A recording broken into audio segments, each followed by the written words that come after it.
Stella Lefty and Boston on BBC Radio London. It's already 2:21. Shay here with you till 6 p.m. Now, if you're an avid listener to the show by now, you know something I love to do is meet with talented, fantastic Londoners, people who very much are pushing the artistic boundaries. And my next guest most certainly is doing that. A special portrait of the film icon Marilyn Monroe has been created using over 150,000 crystals. It's going to be unveiled to mark the 100th anniversary of her birth. And I'm joined in the studio now with contemporary artist San B. He's meticulously crafted a one-of-one collector's piece using Swarovski crystals and is the only artist to be approved, I should say, and supported by the Hollywood Icons estate to create this piece. Now, he's done amazing work over the years. You may remember some of his standout pieces of Floyd Mayweather, Burna Boy, Sidhu Moosewala. He was also commissioned by Rolls-Royce to create a wonderful piece of Her Majesty the Queen. Well, San grew up in East London. He's an East Londoner. And he's known for pushing artistic boundaries with his very striking works. Pleasure to have you on Radio London, San. It's about time you came into the studio, San B. Thank you, Shay. Thank you for having me. How do you feel when I talk about all of these amazing, icons, a lot of these individuals, of course, including Marilyn Monroe, and the work that you've done with these crystals? Honestly, I feel honoured. Quite humbled as well at the same time, because when you set out to do something creative, you don't really know where this journey could go. True, right? True. And then to be endorsed, almost saluted by these icons, you're doing something right, so you keep persevering and the door keeps opening. Well, listen, congratulations, because you've done amazing work over the years. But when you get the phone call, and especially, as I said earlier, Marilyn Monroe's estate has approved for you to create this iconic piece of Marilyn Monroe. What was that like? And where do you start? She's one of the most beautiful women in the world. She's the icon of all icons, right? Yes. And like I said, you feel honoured, but at the same time, creating something, I didn't want to just create another tribute piece. Okay. I wanted to delve deeper into a story.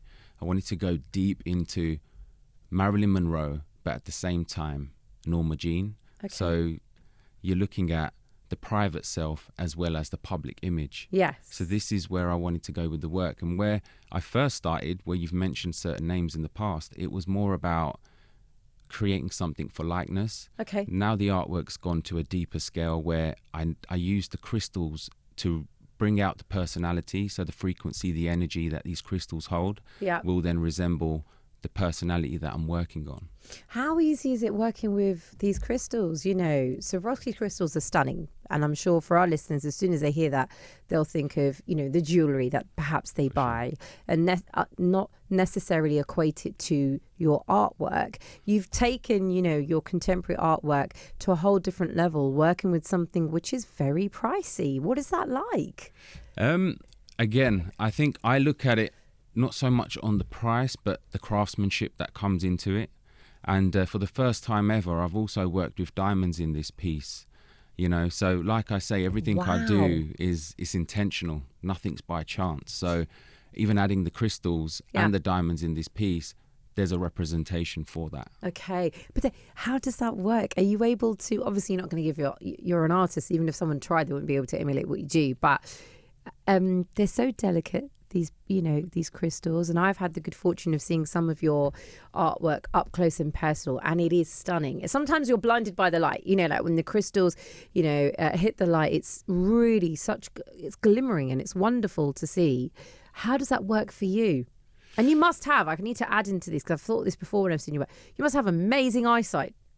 You must have the best eyesight to work with these tiny crystals. I don't think it's what it used to be, but I think that's because I'm working with these all the time. But yeah, honestly, when working with the crystals, I'm zoned out. I'm in a meditative state. Okay.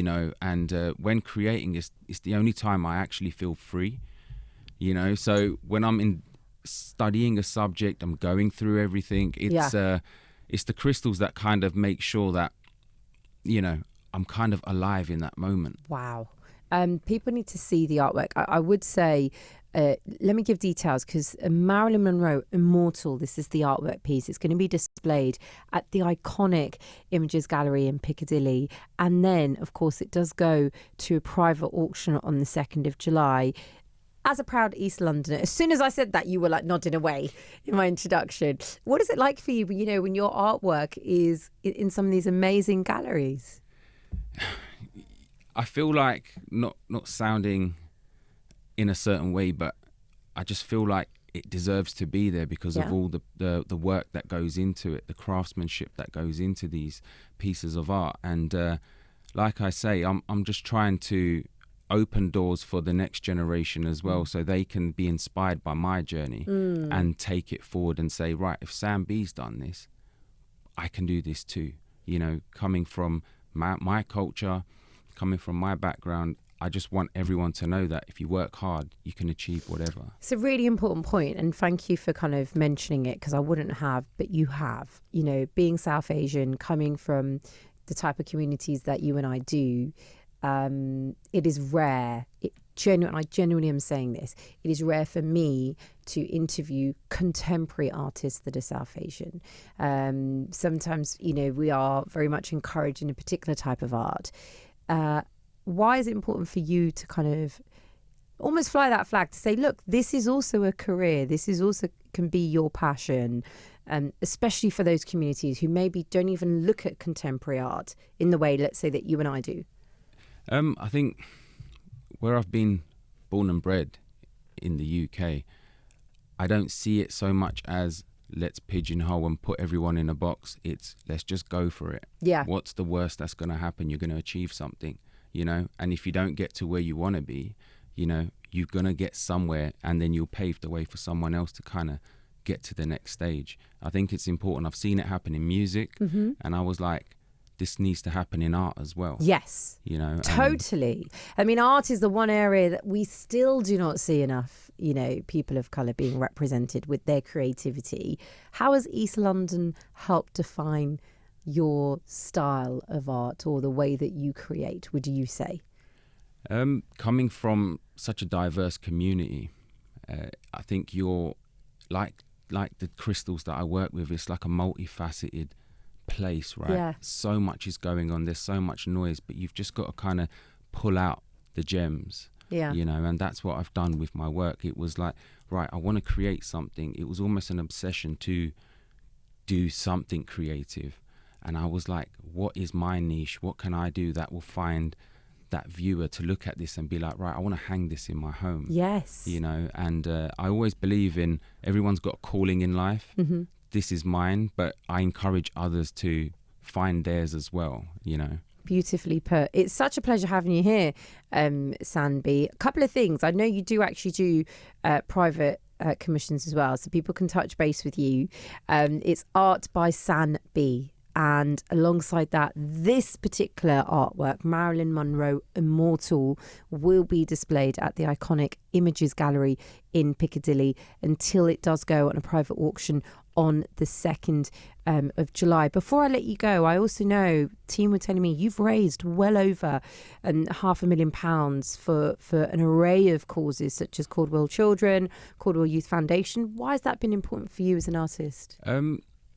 So look, if I'm going to be totally honest with you, my daughter was born premature, 10 weeks early. Okay. And my wife and I were going through that process. We were introduced to a charity called Bliss, who deal with families who are going through that. And for me, it was like, right, okay, this is something that is helping others. And this time I needed that help. So I've avidly gone down that thing of the art of giving back. Nice. So I've always been conscious of adding charity to my work, and yes. In this instance we're donating a percentage of the proceedings to Caudwell Children and Caudwell Youth, who are doing so much for children going up to teens and young adults, with give it equipment or could be just mentoring the younger adults of today. And I just believe that helping others is just something that even comes into what we believe as Seva as well. Yeah, of course, coming from the Sikh community. And I know currently for a lot of our listeners that are navigating, trying to understand what the Sikh religion and the Sikh faith is with these news headlines. For sure. thank you for sharing that important aspect of seva, which is at the core of the Sikh faith around giving back. Keep doing what you're doing. I hope your daughter is well now, by the way. She is. Look, she's 14 years old now. Right. She's playing cricket. She's amazing. Nice. But isn't that wonderful to kind of think of that time when you needed that support, For sure. and that you can give back? Real pleasure having you here, Sambi. You're going to come back? 100%. I should share to our listeners, you didn't bring the artwork because it is huge and very pricey, so I understand that. It's Art by Sam B, if you would like more details, on all social media. Thank you for coming in today. Thank you, Shay. Real pleasure having you here. Right, it is now 2:32. Let's get an update on the roads, traffic and travel with Billy Reeves. Indeed. Thanks very much indeed, Shay. So over here on Travel Island, Dominic,